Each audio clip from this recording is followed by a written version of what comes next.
Welcome all, इस video में Nifty का एनालिसिस देख लेते हैं कल के लिए। कल वीकली एक्सपायरी भी है, निफ्टी की थर्सडे है और फ्राइडे वैसे भी हॉलीडे है, तो मार्केट का लास्ट ट्रेडिंग सेशन भी इस वीक का कल का ही होने वाला है।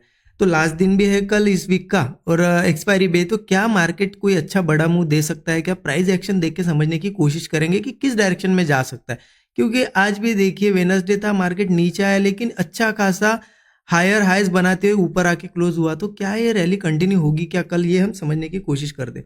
पर सबसे इंपॉर्टेंट पार्ट है कि आज के लिए क्या एनालिसिस किया था और आज मैंने पर्सनली कहाँ ट्रेड प्लान किए, क्यों किए, रीजन भी आपको बताता हूँ।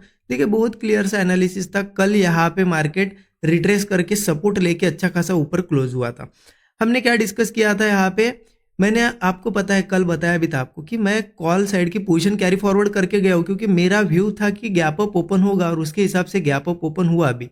और मैं बहुत बड़े गैप अप की प्रिडिक्शन भी नहीं कर रहा था या फिर एक्सपेक्टेशन नहीं रख रहा था। क्यों? क्योंकि मार्केट ऑलरेडी बहुत स्लो मूव करके क्लोज हुआ था, तो बहुत बड़ा गैप अप की पॉसिबिलिटी नहीं थी, छोटे गैप अप की थी। गैप अप होते ही मैंने मेरी पोजीशंस क्या कर ली, बुक कर ली। रीजन ये था सिंपल, क्योंकि सिंपल है, मार्केट कभी भी गैप अप होने के बाद सीधा सीधा नहीं भागता है, पहले रिट्रेस करने आता है। और यही हमारा डिस्कशन भी था कि मार्केट गैप अप करेगा तो रिट्रेस करने आएगा और फिर कुछ बनाएगा। तो इसीलिए मैंने वो रिट्रेसमेंट में मैं यहाँ पे मेरा प्रॉफिट वापस नहीं देना चाहता था, तो मैंने यहाँ पे प्रॉफिट मेरा क्या कर लिया, बुक कर लिया ओपन होते से फर्स्ट कैंडल में। और मैं निकल गया और फिर वेट कर रहा था कि नीचे आके कुछ बनाए। मार्केट बहुत बढ़िया यहाँ से धीरे धीरे करके नीचे आया। और एक चीज कल ही डिस्कस की थी हमने कि मार्केट ऊपर जाने की कोशिश कर रहा है, अगर नीचे आएगा। और यहाँ एक सपोर्ट था, कौन सा सपोर्ट, 22,390। तो मैंने आपको क्या बताया था कि 390 के ऊपर ऊपर हमें कहीं मिले, मार्केट बुलिश जाता हुआ ब्रेकआउट वगैरह, तो हम अप साइड जाएंगे। तो उसी तरीके से मैंने यहाँ पे अपसाइड का ट्रेड लिया, मुझे टारगेट भी मिला। लेकिन मैं आज की स्टोरी बताता हूँ आपको क्या हुआ। देखिए मार्केट यहाँ पे नीचे आया ना, यहाँ मार्केट धीरे धीरे सस्टेन कर रहा था, तो यहाँ एक सपोर्ट जोन भी था। तो मेरा व्यू बन गया था कि यही से भागेगा मार्केट। और एग्जैक्ट ये जो ग्रीन कैंडल ओपन हुई ना, ओपनिंग में ही मैंने एंट्री कर ली, इसलिए मुझे बहुत नीचे की प्राइस पे मिला। और स्टॉप लॉस मेरा बहुत छोटा बैठा। और जैसे ये दो कैंडल ही बनी है, देखिए ये दो जो कैंडल बनी ना मॉर्निंग की, ये ग्रीन कैंडल में तो यही पे एंट्री होगी और ये नेक्स्ट कैंडल, इसी में मुझे 1:3 का टारगेट भी मिला।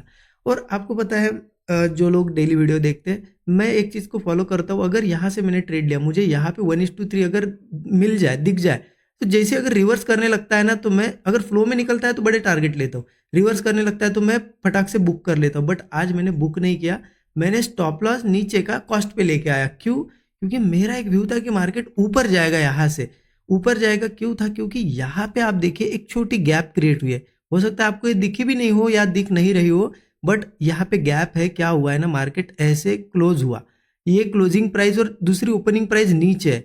तो कभी भी ऐसे गैप्स होती है छोटी। हाँ, बहुत से लोग इनको नहीं मानते, कमेंट्स में मैंने पिछली बार भी देखा था, लोगों का कहना था कि ये गैप्स फिल नहीं होती। बट मैंने जितना मार्केट को देखा है, ये 80-90% टाइम मार्केट में, चालू मार्केट में ही बनती है और फटक से ये गैप फिल भी हो जाती है। इसलिए इस पे बहुत ज़्यादा लोग ध्यान नहीं देते। इसीलिए मेरा व्यू था कि जब ये नीचे आया, यहाँ से ट्रेड लेना, तो मुझे यहाँ तो टारगेट मिल गया था। मैंने ये ट्रेड शेयर भी किया था स्टूडेंट के साथ, मैं आपको दिखा था। तो कहने का मतलब यही है कि देखिए एक्सपीरियंस से कन्विक्शन आता है आपको कि क्या हो सकता है आगे मार्केट में, उसके बेसिस पे आपको पोजीशन होल्ड करना है नहीं करना है, ये डिसीजन लेना होता है। तो मेरा एक्सपीरियंस जितना है उसके हिसाब से ये गैप्स फील होती है, इसलिए मैंने होल्ड किया। बट ये यहाँ से नहीं आया, मार्केट थोड़ा नीचे जाके डबल बॉटम करके ऊपर आया। अब पॉसिबिलिटी बहुत ज़्यादा है। देखिए आप, ये गैप है ना यहाँ पे, अगर मैं बताऊँ, ये गैप भी फिल नहीं हुई अभी तक, ठीक है, उसके पास आया मार्केट ने लेकिन फिल नहीं किए। और यहाँ पे भी एक पेंडिंग है। तो मुझे इसको देख के लग रहा है कि कल के दिन ये गैप्स फिल हो सकती है, मार्केट अपसाइड आ सकता है। तो अब हमें ट्रेड प्लान करना है कल के लिए, तो हमारा प्लान क्या होना चाहिए, जैसा कि 15 मिनट चार्ट पे चलते देख लेते। ठीक है, देखिए मार्केट का ओवरऑल स्ट्रक्चर आप देखिए, मार्केट धीरे धीरे, आपको पता है, यहाँ से बहुत ऊपर से गिरते हुए आया, 22,000 पे आया, बहुत बढ़िया एक सपोर्ट बना लिया। कंटिन्यू जाना पॉसिबल नहीं था, इसलिए रिट्रेसमेंट भी कर ली और यहाँ से ऊपर भी गया। अब यहाँ से फिर से थोड़ा नीचे आया, लेकिन अब देखिए आप, ये सपोर्ट पहला एक सपोर्ट था, ठीक है, यहाँ पे भी एक सपोर्ट था, ये दोनों सपोर्ट्स को ब्रेक नहीं कर पाया, ऊपर ही होल्ड करके ऊपर गया। इसका मतलब कहीं ना कहीं हमें दिख रहा है कि सपोर्ट्स होल्ड होते हुए दिख रहे हैं। तो मुझे लगता है कि यहाँ से मार्केट एक अपसाइड जाने की पॉसिबिलिटी है, अगर कल होल्ड वगैरह करता है हमारी लेवल्स पे। तो मैं लेवल्स भी बताऊंगा आपको, उससे पहले मैं थोड़ा आपको एक ट्रेंड लाइन मार्क करके रख देता हूँ, क्योंकि ये ट्रेंड लाइन बहुत हेल्प करेगी हमें कल टारगेट बुकिंग के लिए। ठीक है, क्यों? क्योंकि देखिए यहाँ रेजिस्टेंस था, पहले यहाँ से गिरा, फिर यहाँ से गिरा, अब उसी लेवल के आसपास आ रहा है, तो ये ट्रेंड लाइन कल हेल्प करेगी हमें।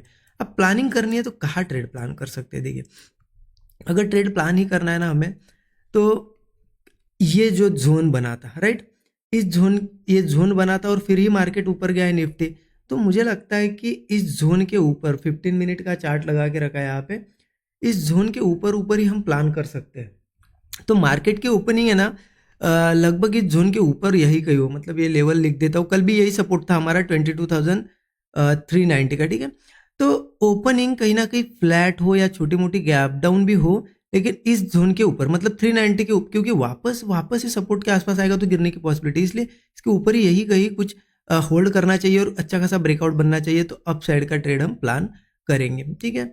फिर टारगेट लगभग इस ट्रेंड लाइन तक का, तो मैं एक देख रहा हूँ 22,565-70 की लेवल पकड़ लो, क्योंकि मार्केट ये ट्रेंड लाइन जो हमने अभी मार्क की उसको एक बार टेस्ट करेगा, फिर हो सकता है गिरे या फिर थोड़ा ब्रेकआउट दिखा के गिरे, ये पॉसिबिलिटी है, ठीक है।